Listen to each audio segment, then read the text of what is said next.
Raul, como que você vê hoje o ensino da linguagem? Só para contextualizar minha pergunta. Eu sou professora de língua portuguesa e uma coisa que me irrita profundamente é que eu sou professora de gramática. Assim me colocam lá no horário do dia, né? Gramática. Gramática. Só Aí isso. tem um outro professor que é de texto. Aí eu te pergunto, o que é texto? Gramática aplicada. Gramática. Aí tem um outro que é de literatura. O que é literatura, se não um texto? E tem um outro que é de redação. O que é redação, se não a gramática aplicada? Então, assim, fica segmentado na cabeça dos meninos. E eu queria saber, dentro dessa perspectiva e desdobramentos disso, como que você vê hoje o ensino da língua portuguesa dentro da sala de aula?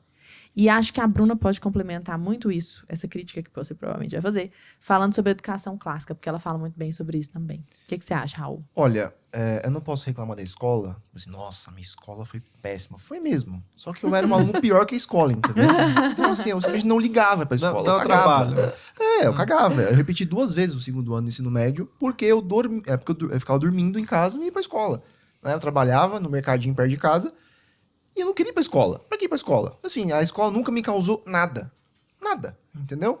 Então eu não posso falar assim, olha, foi apesar da escola, porque a escola, assim, por mim passou como se fosse, sei lá, eu não consigo lembrar de uma coisa que eu me lembro assim, nossa, eu sentei e eu aprendi isso na escola. Parece que eu aprendi assim, sei lá, por osmose, sabe? Mas será que é porque ela não era desinteressante? Pode ser, entendeu? Aí o que acontece? Por isso que eu não quero, né, chutar a escola completamente, porque eu não tive nem experiência como professor na escola, e eu imagino como devem ser os alunos hoje em dia. Eu imagino. Não deve ser uma coisa muito, né, fácil de você ativar, pegar um adolescente, né? Ainda mais com tecnologia, celular, tá todo mundo ali. exato. O estímulo é muito diferente, né? Sim, estímulos muito mais estimulantes, se vocês entendem, do que na minha época, na nossa época, né? Mas eu acho que, de fato, o que eu faço? Eu tento fazer o que o professor Olavo fez. Ele reuniu em si aqueles conhecimentos e você queria acessar os conhecimentos porque você queria ser como ele. Entendeu? Então, assim, você olha o celular do cara e fala, caramba, eu queria ser como ele, eu queria falar como ele, eu queria ter a inteligência dele, eu queria escrever o que ele escreveu, eu queria ter os valores que ele tem, eu queria ser ele. Entendeu?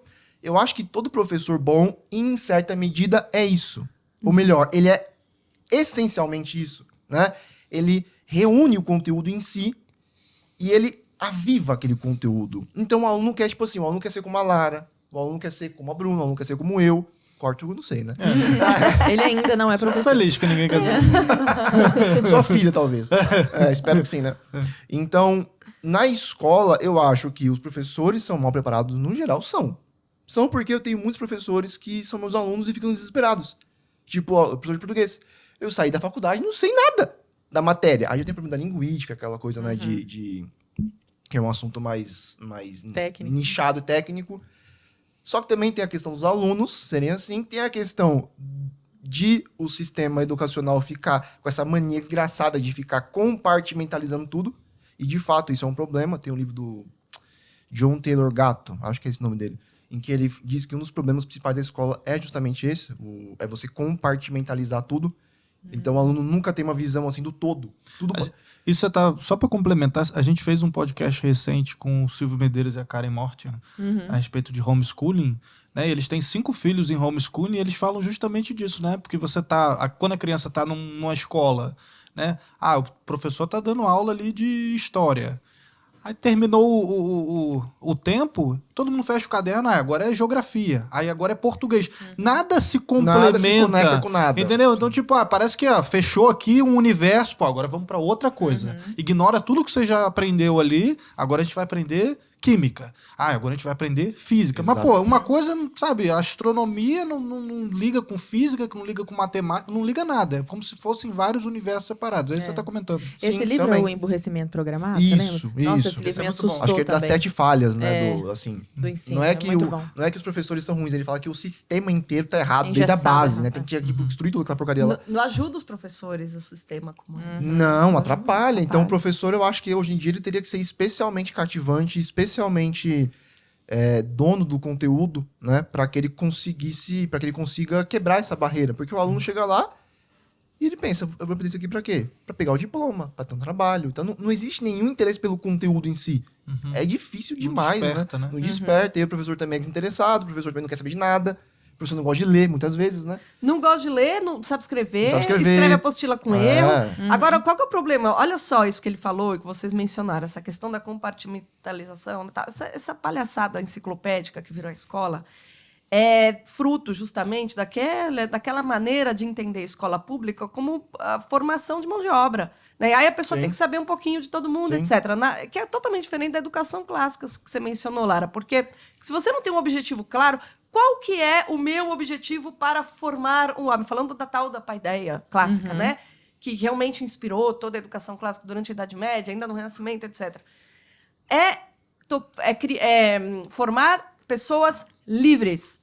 O que é formar pessoas livres? Para começo de conversa, pessoas capazes de compreensão, análise, expressão. Almas que sabem se conectar com outras almas. Basicamente é isso. Almas que sabem sair de si, olhar a tudo que está acontecendo, se colocar entre parênteses e olhar para o mundo sem lembrar o tempo todo de si própria. Né? Mas para você formar pessoas livres, esse é o objetivo, você tem várias etapas. A pessoa tem que ter uma série de recursos para justamente ser capaz de análise, ser capaz de diferenciar, por exemplo, qual que é a essência das coisas, qual que é a propriedade. Aí se alguém chega e fala, por exemplo, aquela planta ali, aquela planta é enfeite. Não, a planta não é enfeite, a planta é um organismo vivo. Tá? Enfeite é um atributo dela neste cenário especial. Então você tem que saber diferenciar de que maneira que é, quais são os tipos de propriedade, como que elas denotam aquilo que você está descrevendo. Enfim, você tem uma série de conhecimentos, que é o que acaba sendo organizado como trivium e quadrivium. Né? O trivium são as artes justamente que conduzem ao domínio da linguagem, e o quadrivium, aquelas artes, aqueles conhecimentos que te preparam para a análise da realidade, o conhecimento do real, né? Que no caso matemática, música. E o trivium é aquilo que vai te permitir expressar, primeiro, compreender aquilo que foi escrito pelos antepassados, ou seja, entrar em contato com a tradição anterior a você e deixar um legado para posterior, te conecta com as pessoas no tempo. Né? Então, só que a educação clássica tinha um fim simples. Não, vamos formar cidadãos livres. Para a pessoa ser livre, o que ela precisa? Para a pessoa saber o que é liberdade? Bom, ela precisa disso, disso, disso e disso. E aí, os conhecimentos eram integrados justamente porque o objetivo era claro. Qual que é o objetivo da escola de hoje? Qual que é o objetivo? Isso que você Passar citou... no Enem, é o objetivo da escola. É loucura!